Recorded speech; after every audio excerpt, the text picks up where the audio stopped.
Thank you, colleagues from the GUND. It's really a pleasure to be back at the GUND, even though I wish I was there in person.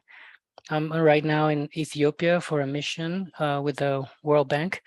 So we're here with colleagues from the bank, but also UNSD and Natural Capital Project, working with the government to implement natural capital accounting working with the ministries to develop these accounts. And so I cannot be there in person, but the work that I'm doing here sort of relates to the presentation that I'm going to make. So I'm happy to talk about the work that we're doing here as well.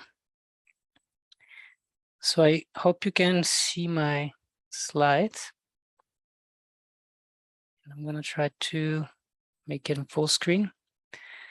So as Janica said, I'm part of the Environment Global Practice at the World Bank. And this report, The Changing Wealth of Nations 2021, is one of the flagship reports of our unit, the Global Practice. And it was a real honor to work with the colleagues that are in the screen, Glenn Marie Lang, James Cust, Esther Naikal, and Gregor Speshko, to prepare this report and work with also academics from all over the world, from different universities, including University of British Columbia, Cambridge University, University of California, Santa Cruz, among many others, to prepare this report. So it's a real collaboration to get to publish this work. So just a little bit of context. This report is the fourth in a series that has been published since 2005. So this is a report, but also it is a database for 146 countries from 1995 to 2018, providing information on the physical and monetary values associated to different wealth accounts that I'm going to be discussing in a minute. And the topic of the latest edition is managing assets for the future. So in this version of the report, we are for the first time looking not only at the previous trends in terms of the different accounts and how these evolved across countries and regions, but also looking into the future of the wealth of nations and incorporate different scenarios of climate risks and global decarbonization and how this might impact the sustainability of the economy of many countries and regions. So really, we take some important steps in this edition into developing scenarios and tackling the policy applications of these wealth accounts.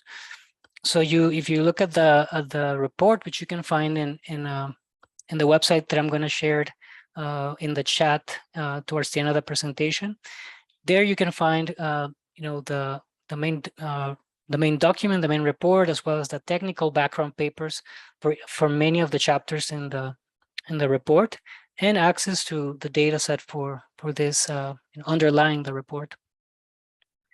So, and you'll see there that there's a strong recommendation in terms of moving from only the production of this data, but also moving into the policy applications and the scenarios.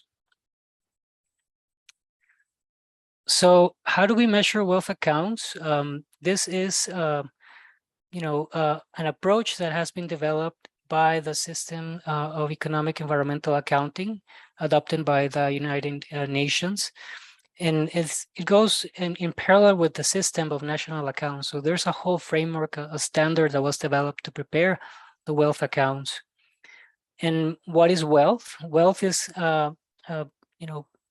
basically the value associated to an asset, which must be equal to the discounted flow of expected net earnings associated to that asset. So by this, I mean the income from resources or wages. And this is received over the lifespan of that asset. So in our case here, we assume 100 years lifespan for the different accounts. And there's a 4% discount rate, which is an assumption embedded in the analysis. all these brought to a constant 2018 US dollars. And wealth is the combination of natural capital, produced capital, human capital, and net foreign assets. So to calculate each of these accounts, there is a lot of work that goes into the compilation of data on production, not only physical values, but also monetary values, inventories, prices, costs, using a combination of global data sources from organizations like FAO, or also subscription-based sources, in particular for some of the assets like fossil fuels or minerals.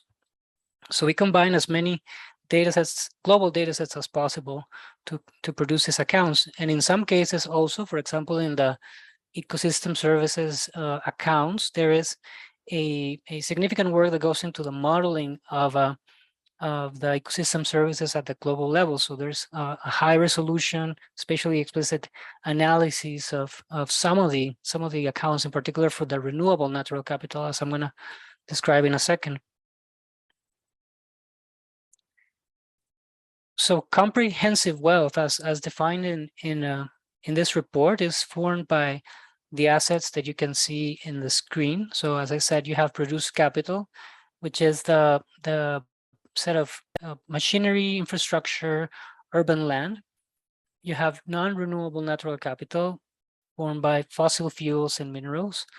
Then you have renewable natural capital that includes cropland and pasture land, forests, ecosystem services, and timber values, as well as protected areas.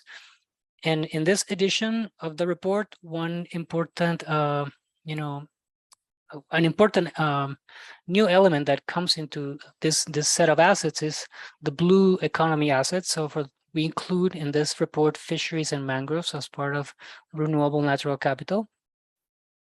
Also, we have human capital, which includes labor, employed and self-employed, and net foreign assets, which are financial asset liabilities. So I'm going to talk about some of these, but I'm happy to touch on the methodology underlying some of these assets. In particular, my work, because of my background in forest conservation, most of my work went into the renewable natural capital.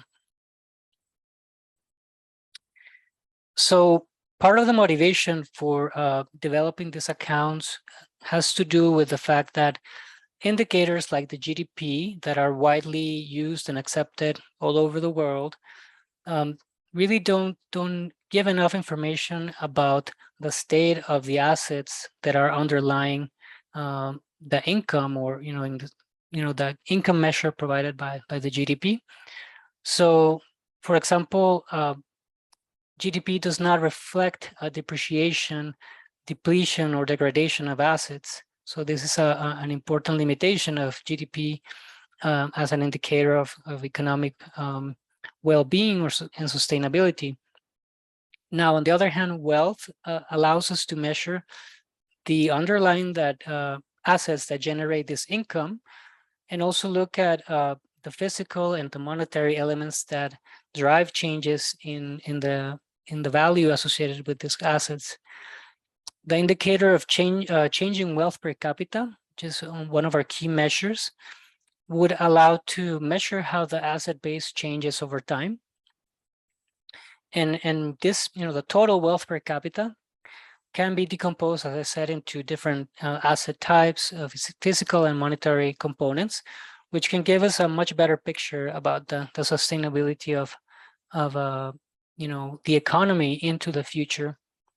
So this is why the World Bank supports the implementation, the development of these wealth accounts, and in particular, a lot of the work that we do in my unit is the natural capital accounts, right? How do you properly assess and how do you measure renewable natural capital in particular? And that's sort of some of the work that we're doing here in Ethiopia. I should add that there's some countries like New Zealand, the UK, Canada are some examples of countries that have developed their own wealth accounts. And the US recently announced that there will be a an initiative from the government to develop also wealth accounts. So this is really interesting to us, because then we can really start to build a little bit more momentum for the implementation of this. So I'm going to start talking a little bit about some of the results in the report, and then I'm going to take some time also to talk about some of the next steps and the analysis. So first, there's downward trends in per capita wealth for many countries in the world that put sustainable prosperity at risk for many countries. So in this map, what you can see is the change in wealth per capita from 1995 to 2018. And there you can see that there's countries with this dark green color that experienced a really important, really high change in wealth per capita during this period. But there are countries that are lagging behind and that have not been able to invest in these different assets to be able to compensate for the population growth. Because remember that here we're looking at a per capita value. So countries may have invested in let's say human capital or renewable natural capital, but in some cases that was not enough to compensate for that high growth in population growth. So that is where you see you can find this in a lot of countries in some sub-Saharan Africa. And this is also the case for countries that are high income, but that are also very dependent on fossil fuels and the production of non-renewable assets like fossil fuels and minerals. In these cases, you see that there's potential risks of not diversifying in the sense that there was an important growth in renewable natural capitals, but not as much in other categories like human capital, which leads to negative changes in wealth per capita. Let me see, moving to the next slide. So we find that human capital is the greatest asset in all income groups, but some countries are lagging behind in growth. And this is the case, as I said, in many countries that are high income and that are not part of the OECD, which tend to be countries that are relying heavily on non-renewables. And this is also the case for low income countries. So in terms of human capital, we find that there is a significant disparity between men and women, and this persists among most regions and across income groups. So that's an important result for the human capital, just as I said, that the main asset for many countries. So in terms of renewable natural capital per capita, you can see in this graph that this value, renewable natural capital, increases with the income level. So these are the bars that you can see in blue. But the share of total wealth, the share of renewable natural capital as part of total wealth decreases as countries get richer. So this is the line that you can see in the graph. But this makes the case for this argument that development, increasing your wealth doesn't necessarily have to be at the expense of renewable natural capital. So countries can become richer, but at the same time, the share of renewable natural capital per capita can continue to increase. Just 1 second, I'm going to have a little bit of water.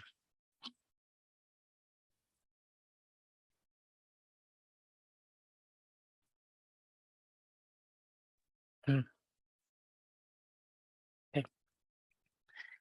So in terms of blue natural capital, just one of the new results in this report, we have that the share of blue natural capital in total wealth declined.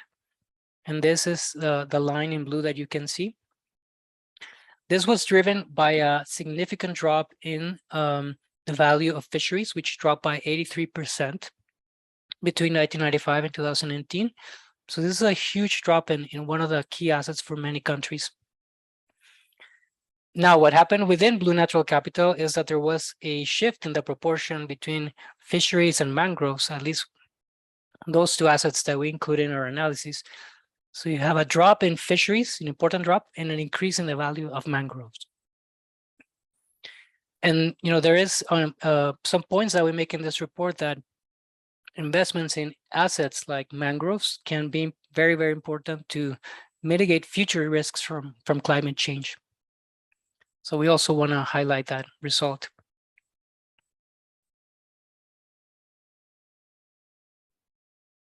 Now, looking at land assets, in particular forest and agricultural land, we see that there is an interesting trend that low and middle income countries experience over this period of time.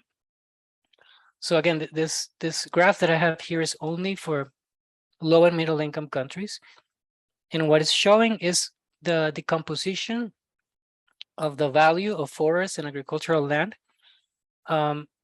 decomposing the change in total wealth per capita into some of the physical and the monetary components of this indicator. So on the left side of the graph, you can see forest, which includes timber values and ecosystem services. And you can see that overall, I hope you can see the full graph. Overall, the value of wealth per capita for forest decreased during this period, which is driven by a drop in the physical value of the land area of forests.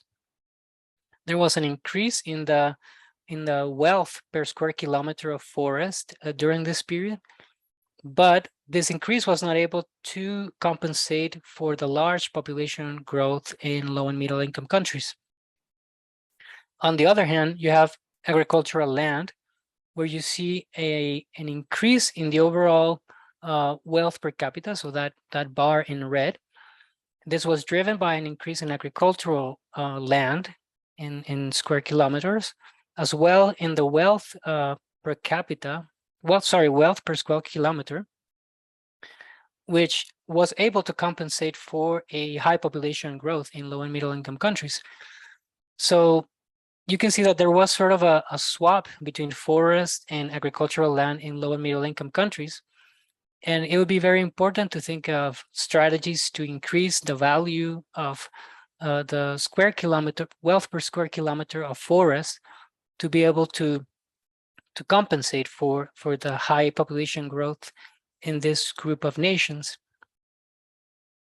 And similar to this, analysis for low and middle income countries, the data can be used for looking at specific countries and decomposing even further, for example, ecosystem services into subcategories of ecosystem services that are included here, such as water services, non-wood forest products, and recreation services.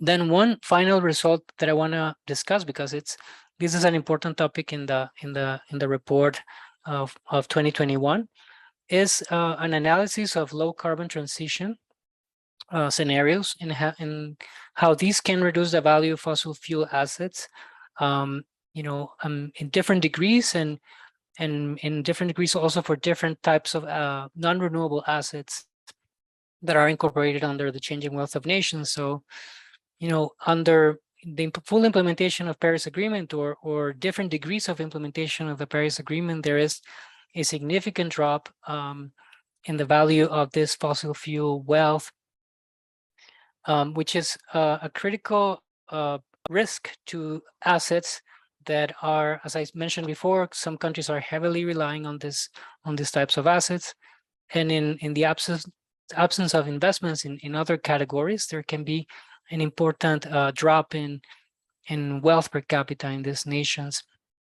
So again, making the argument that diversification of the portfolio of assets is important. And this analysis, by the way, was developed by my colleagues James Cost and Gregor Speshko, who would be able to talk more about the underlying analysis for this. But there's a few chapters in the report, and that fully, detail what went into this analysis, and you can look into that report for that. And just because I am here in Ethiopia, I wanted to show what the data may look like if you analyze the trends, at least for some of the main categories of assets for the country.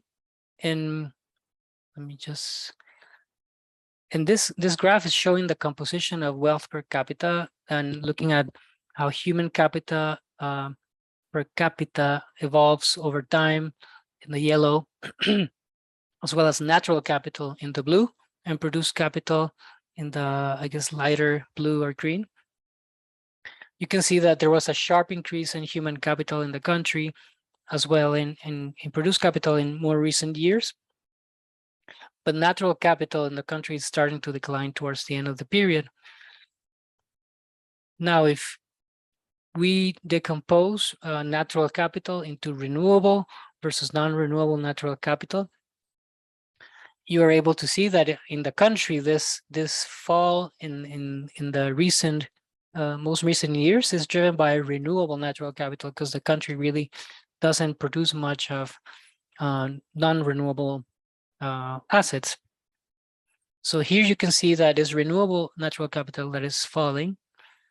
And when you look at the specific categories of renewable natural capital on the right, you can see that there is and still an important participation of agricultural lands, cropland, as well as an important role of protected areas in this within this group of renewable natural capital assets. And it is important to mention that this analysis, which is what presented here, that is monetary, this can also be decomposed into the physical values. And most of these categories of assets in the land sector, in particular, decreased in terms of their physical stock, which is the case, for example, for forests, which experience a decline towards the end of the period. That is in part also driving the value here of protected areas and the ecosystem services. Just to mention, at least to finalize this part of the presentation, is that there are some policy priorities that are fully detailed in the main report. And these policy priorities are, first of all, measuring and monitoring wealth, which is an important priority, an important recommendation of the team. Then investing in comprehensive wealth, not investing in all assets that are part of this measure of comprehensive wealth, and also using the public sector financing as well as private sector financing as much as possible to be able to increase values in human capital, natural capital, and produced capital. There are some recommendations also around creating policy incentives to protect and increase the value of wealth. This is very important, for example, for renewable natural capital, for forests, where, as in the case of low and middle income countries, we see that there's this swap of forests to agricultural production. So it's important to create the mechanisms and the policy incentives so that there is greater investment in forests and other forms of renewable natural capital. And also diversify and rebalance the asset portfolio to make growth sustainable and resilient. So taking here some lessons from what could happen in countries that heavily rely on fossil fuels, and making sure that there is investments from non-renewable sector to other sectors like human capital or renewable natural capital. So I'm going to stop there just because I see that we're getting close to the half hour. But I have a few more slides on the next steps of the Changing Wealth of Nations for the next edition of the report, which includes a closer look at the interactions between assets. So this is something that right now is not, addressed as much as it could be done in the report. Right now, some of these categories of assets are treated as sort of independent accounts, and we know that when it comes to understanding what are the investments that are needed within countries, we need to take a closer look at how these types of assets interact.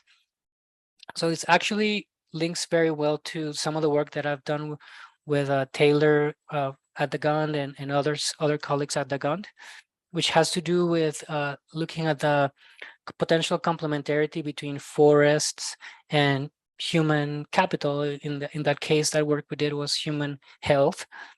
But there's a lot more to unpack in terms of how these accounts interact, and I can talk a little bit more about the possibility of doing some of that similar work to what we did in that paper with Taylor, and bringing that to the framework of the wealth of nations.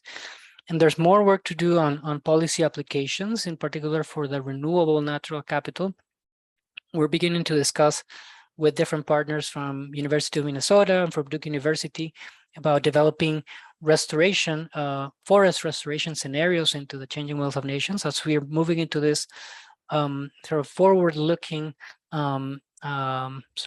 approach towards the changing wealth of nations, and also incorporating externalities into the valuation of these assets. You know, there's more that can be done, in particular for carbon emissions, as an example.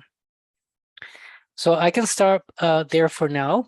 Happy to take any questions about what I presented, and also happy to talk more about the next steps of this work.